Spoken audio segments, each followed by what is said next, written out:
Hello there, this is JK from the Ministry of Otaku, 13-year veteran of the anime convention scene in the DC metropolitan area, and resident cosplaying autographer. I hope you are doing well in this dystopian and catastrophic time in the world, and I hope you're not actually obsessed with the derangement and obsession that America has embraced just very recently.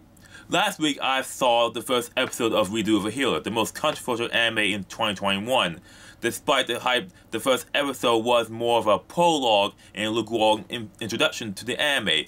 Anime News Network already hated the anime because of its theme of revenge, but it did not stop people from watching it. OA High Dive has plans to broadcast the uncensored version along with the broadcast version that they're already airing every week. Now I'm going to talk to you about the second episode of the anime, which finds its groove literally in the second episode. The first episode again was a prologue to his quest for revenge. We see the tone, the scenes, the characters, but the introduction was more of a lukewarm and does not get the story started. The second episode is the real introduction to the anime and shows the true extent of the protagonist's power and motive. Like the first episode, I'll be using screenshots from the broadcast version because it makes it clear that it's too hot for YouTube. The uncensored version is too hot for YouTube.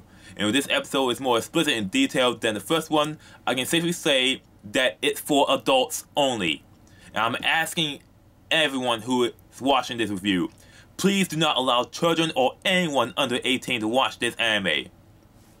Now, the story for this episode, we finally get to see how the protagonist was abused and tortured by the people that were supposed to treat and help him.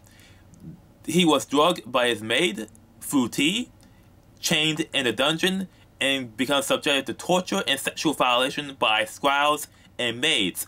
And then they utilized drugs to keep him numb and addicted.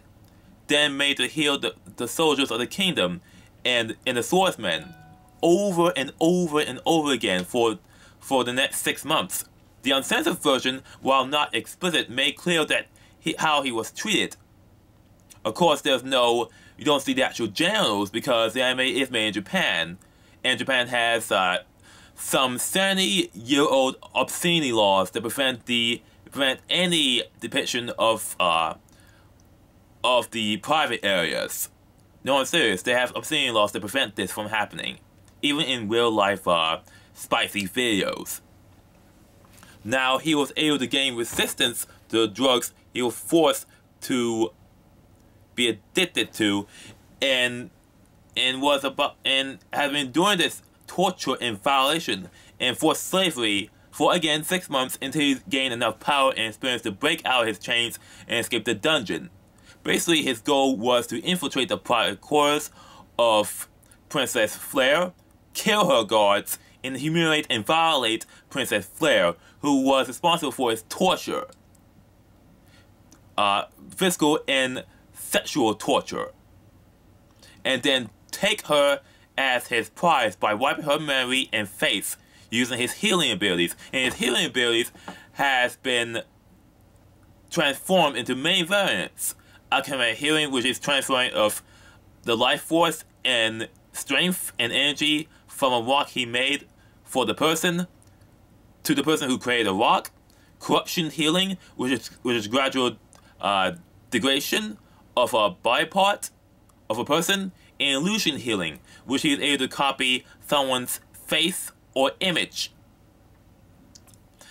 Now for the animation visuals, the visuals are again not much to cry home, but the animation is actually pretty good, especially in the confrontation segment with Flare and the protagonist, which most of the animation budget for the episode was used, especially when Flare pleasured herself in front of the protagonist before he had his way with her. But there's no CGI effects that I noticed. The uncensored version and the censored version was much different than each other. Very different in the way they portrayed the nudity and the humiliation and revenge scenes. The voice acting was actually pretty good. Wonderful. Especially Princess Flare's role during the humiliation scene did a great job despite the difficulty. Overall, in this anime, this episode it's much more enjoyable and satisfying than the first episode, and to be honest, they should have combined the first and second episode together like Rise of the Shield Hero did for their first episode. It's safe to say that I'm continuing with the series from here on out. And for those who don't like the anime because it's explicit and deals with themes of revenge, a revenge fantasy, a revenge power fantasy, just don't watch it. Just don't watch it at all. There's plenty of other anime you can enjoy without getting a rage fit or a hissy fit about it. So what's your thoughts on the second episode of Redo of a Healer? Please give a comment, like, and subscribe, and share this video. Because in this day and age, it really helps a lot and keeps the celeb nonsense away. Try to stay safe and sane out there, will you? We'll see you in the next video.